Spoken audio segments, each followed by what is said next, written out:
लोकसभा चुनाव के नतीजे से पहले एग्जिट पोल्स आ चुके हैं। TV9 भारतवर्ष और सी वोटर्स के एग्जिट पोल में एनडीए को 342 सीट, इंडिया गठबंधन को 166 सीट, जबकि अन्य के खाते में 35 सीटें मिलने का अनुमान जताया जा रहा है। वहीं इंडिया टुडे एक्सेस माई इंडिया के एग्जिट पोल में एनडीए को 361 से 401 सीटें मिलने का अनुमान है, जबकि इंडिया गठबंधन महज 131 से 166 सीटों पर सिमटने का अनुमान है।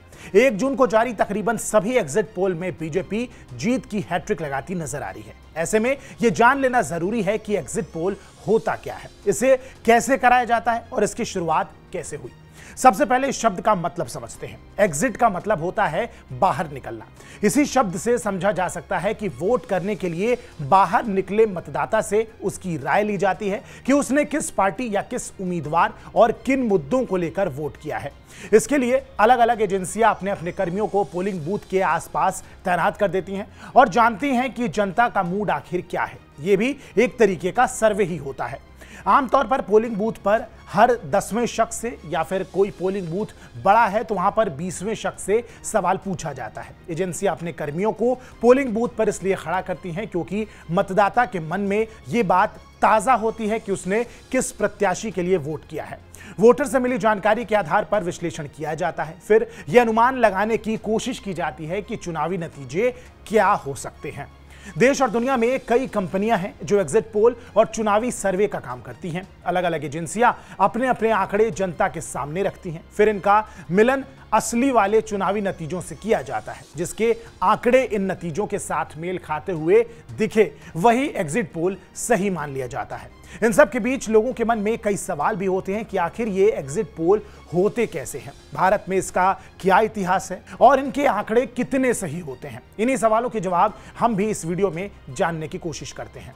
भारत की तरह दुनिया के कई देशों में नतीजों से पहले एग्जिट पोल कराए जाते हैं, लेकिन सबसे पहला एग्जिट पोल साल 1936 में अमेरिका में कराया गया था।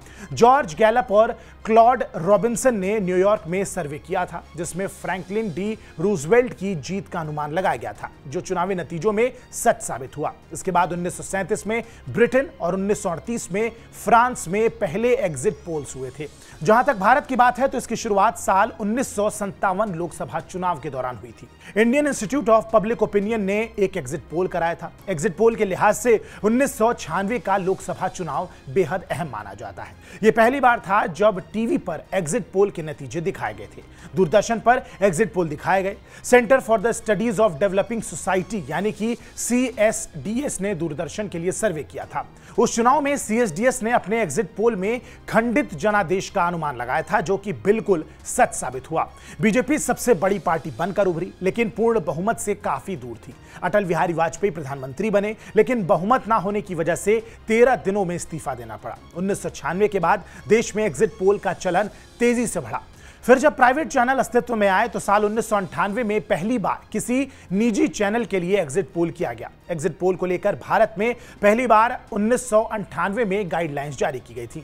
रिप्रेजेंटेशन ऑफ पीपल्स एक्ट 1951 के मुताबिक जब तक सारे फेज की वोटिंग खत्म नहीं हो जाती, तब तक एग्जिट पोल नहीं दिखाए जा सकते। आखिर चरण की वोटिंग खत्म होने के आधे घंटे बाद एग्जिट पोल के नतीजे दिखाए जा सकते हैं। कानून के तहत अगर कोई भी चुनावी प्रक्रिया के दौरान एग्जिट पोल या चुनाव से जुड़ा कोई भी सर्वे दिखाता है तो उसे 2 साल तक की कैद या फिर जुर्माना या फिर दोनों की सजा हो सकती है। अब सवाल यह उठता है कि एग्जिट पोल के आंकड़े कितने सही होते हैं। इस बात की गारंटी नहीं है कि एग्जिट पोल में जो नतीजे हों वो बिल्कुल सही हों। इस बारे में मशहूर चुनावी विश्लेषक और CSDS लोकनीति के सह निदेशक प्रोफेसर संजय कुमार का कहना है कि एग्जिट पोल के अनुमान मौसम विभाग भविष्यवाणी की तरह होते हैं। कई बार एकदम सटीक बैठते हैं, तो कई बार इसके आसपास, तो कई बार इसकी स्थिति बिल्कुल उलट हो जाती है। एग्जिट पोल में 2 चीजों का अनुमान लगाया जाता है, एक तो वोट प्रतिशत, दूसरा वोट प्रतिशत के आधार पर पार्टियों को मिलने वाली सीटों का अनुमान लगाया जाता है। एग्जिट पोल पर भरोसा करने वालों को यह बात नहीं भूलनी चाहिए कि 2004 में सभी एग्जिट पोल्स में बीजेपी की सरकार बनते हुए दिखाई दी थी, लेकिन हुआ इसका बिल्कुल उलट। एनडीए 200 का आंकड़ा भी पार नहीं कर पाई, जबकि कांग्रेस सबसे बड़ी पार्टी बनकर उभरी। केंद्र में मनमोहन सिंह के नेतृत्व वाली यूपीए सरकार बनी। 2009 लोकसभा चुनाव में भी एनडीए और यूपीए के बीच कड़ी टक्कर होने की बात कही गई, लेकिन अब नतीजे जब आए तो यूपीए ने 262 और एनडीए ने 159 सीटें हासिल की। हालांकि 2014 और 2019 लोकसभा चुनाव के एग्जिट पोल बिल्कुल सही साबित हुए हैं। दोनों ही बार बीजेपी की जीत का अनुमान लगाया गया था और नतीजे भी बिल्कुल ऐसे ही रहे हैं। 2014 में बीजेपी ने 282 और 2019 में 303 सीटें जीती थी। 4 जून को नतीजे का ऐलान होना है। इस बार किस एजेंसी का एग्जिट पोल कितना सटीक बैठेगा, यह देखना बेहद दिलचस्प होगा। बहरहाल इस वीडियो को लेकर आपकी क्या प्रतिक्रिया है, हमें कमेंट बॉक्स में जरूर बताएं। बाकी देश और दुनिया की तमाम बड़ी खबरों के लिए आप सब्सक्राइब कीजिए TV9 डिजिटल। मेरा नाम है आयुष मिश्रा। नमस्कार।